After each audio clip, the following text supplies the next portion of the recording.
Good morning. Ayan, panibago na naman. Araw-araw maraming amplifier na dumarating sa atin. Power amp tsaka integrated. Ito medyo semi power amp na rin to. LX20. Power amp na rin siya na generic. Problema nito, issue nito.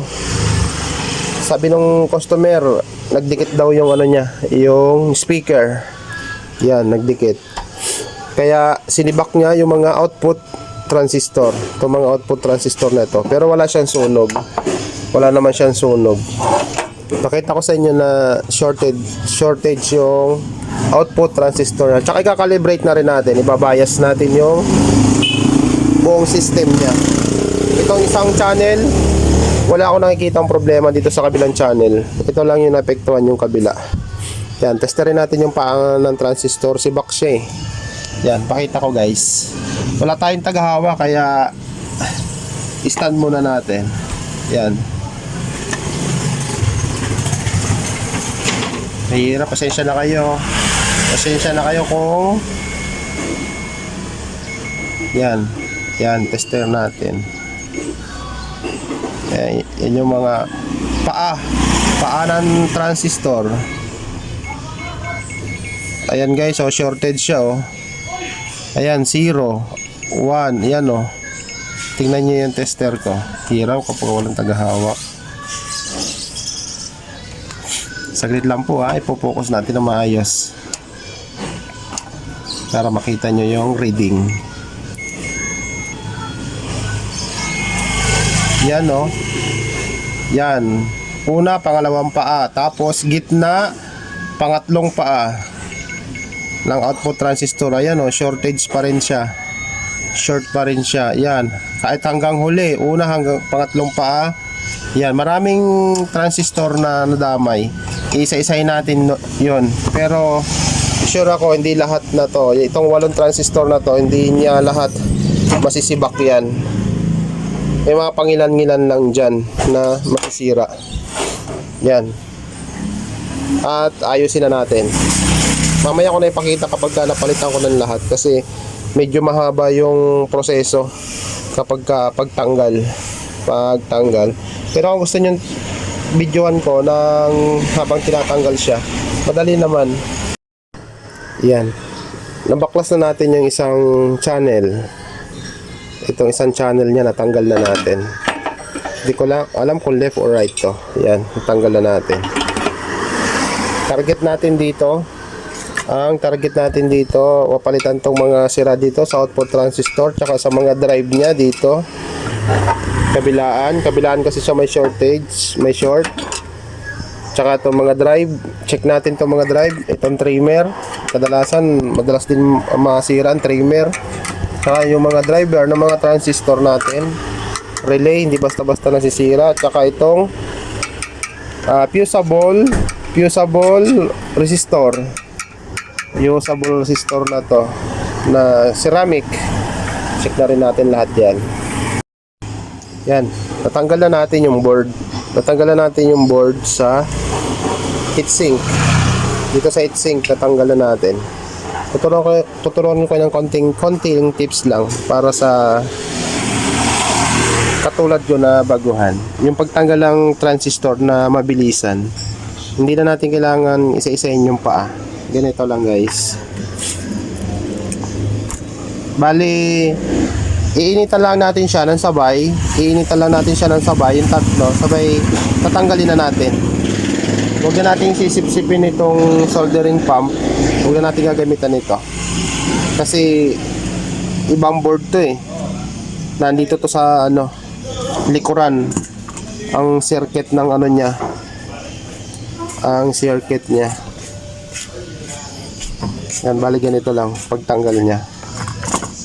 Mas maganda kung hihinangan muna natin siya.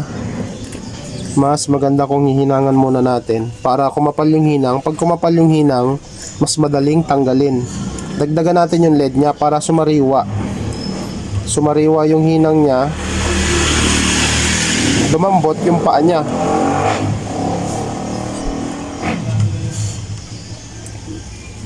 Ayan.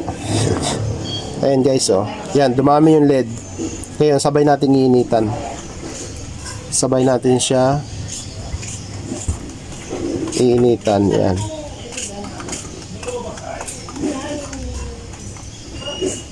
Ayan, ganyan lang pagtanggal. Ayan o, tanggal na agad.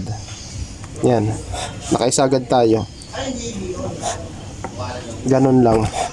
Pagtanggal nito, hindi naman kayo malilito kasi may naka-indicate dito na kung anong ginamit, may naka-indicate dito kung anong ginamit na output transistor. Hirap pumukus yan.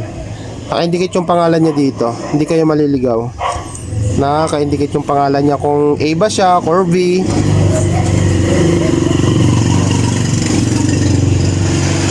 Kasi bawat output transistor magkakaiba ng number, magkakaiba ng pin out. Ito, hindi natin hinangan, medyo matigas. Kailangan hinangan muna natin siya para lumambot yung paa. Yan. Kasi guys, pag hindi natin hinangan, yung dating hinang niya, flat na siya, flat na flat yung dating hinang niya, tapos medyo matigas kasi dumaan na siya sa init, nababad na siya sa init, kaya hihinangan natin siya ulit para lumambot yung paa. Yan. So, saglit na lang natin ito kasi hinangan na natin kanina. Ayan o. Tingnan nyo, saglit lang natin natanggal. Yan, natanggal na natin yung output transistor. Yan. Ang sira sa kanya, apat ang nasira sa kanya. 8 piraso siya, 8 piraso. Yan, natanggal na natin. Tapos, ito open tong fusible resistor, tong ceramic resistor na to, 5 watts. Yan, dito yung nakalagay. Yan, sira yan. Yung isa dito, dito yung isa. Yan, natanggal na natin yung lahat ng sira. Pwede na natin palitan ng bago. Yan, pati pala itong kabilang channel may problema din. Itong channel A, yan, nakorek na natin, napalitan na natin yung output transistor na 4, 2 dito sa harapan, tsaka 2 din sa likod. Back to back to bali 8 to Tapos 2 ceramic resistor o fusible resistor, 2 nitong puti na to na white, ganito. Dito naman sa kabilang channel, ito yan, tinanggal natin yung aluminum kasi nag-check tayo ng mga test point na kung calibrated na siya, kung okay na ba yung mga reading, kung okay na. Base sa tester ko, okay na siya. Bali dito sa kabilang channel B na to, ang nasira lang, 2 lang. Itong fusible resistor na ceramic na to, ito yung nagsusuporta dito sa output transistor, yung protection niya. Ito yan, dalawa lang nasira dito sa kabilang channel. Sa kabila, bali 6, 4 na output transistor, tsaka 2 ceramic na fusible resistor, 5 watts. Yan 5 watts. Yan, pwede na natin i-final to. Balik ko na yung heatsink nya. Ito yung heatsink, aluminum heatsink. Yan, nag-ano tayo guys, nag-take to tayo, binaklas ulit natin siya. Yan 2. Yan, tinanggal ulit natin yung heatsink sa body nya, binaklas natin ulit kasi kanina naka-final na to, naka-final na, maganda ng bias, maganda ng reading. Kaso nung tinesting na natin, ayan, konting volume lang, naka-protect na agad siya. O kaya unang bukas mo pala nagpo-protect na agad. Minsan okay, minsan hindi, nagki-clip, nagpo-protect. Ngayon pagka ganyan ang problema at okay naman yung makina mo, yung bias, yung reading, itong trimmer na to, yan trimmer na yan, 2, yan trimmer na yan, ito to yan, i-convert natin yan sa resistor. O kaya kung hindi nyo may convert, palitan nyo na lang ng bago, yan. Mamaya bibili na ako ng resistor, wala kasi akong available na resistor para dito. Palitan natin ang resistor yan, yung mga trimmer na yan. Kala ko okay pa yung trimmer, hindi pala. Yan, nagbaklas ulit tayo ng yung heatsink niya. Guys, ayan o. Kapalitan na natin yung trimmer.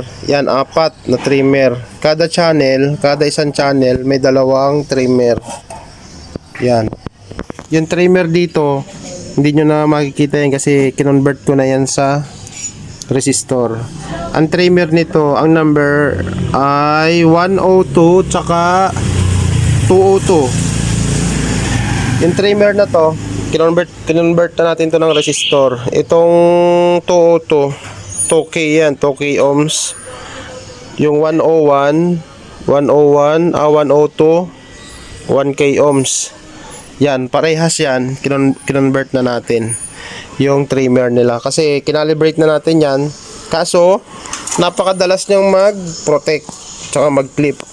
Nagki-clip siya, nagpo-protect, pero sa reading mo yung bias ng kada channel is pantay, maganda. Napakaganda ng reading pero nagpo-protect. Ganun lang gagawin nyo guys. Paltan nyo tong trimmer, sure ball. Yan, o ito, sasaksak na natin, iano na natin. Saksak ko na, ayan, nakasaksak na.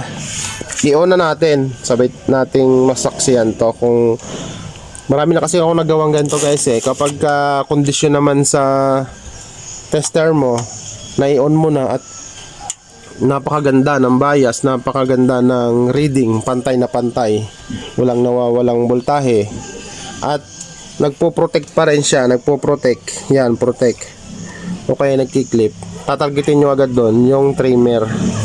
Kada isang channel may tigda 2 trimmer. Yan, ngayon bubuksan na natin, i-on natin to. Pangkaraniwang sakit to ng LX20. Ayan o, nag-on na. Ayan, di ba guys, nawala na yung protect niya. Wala na yung protect niya. Yan, ngayon patutugtugin na natin siya.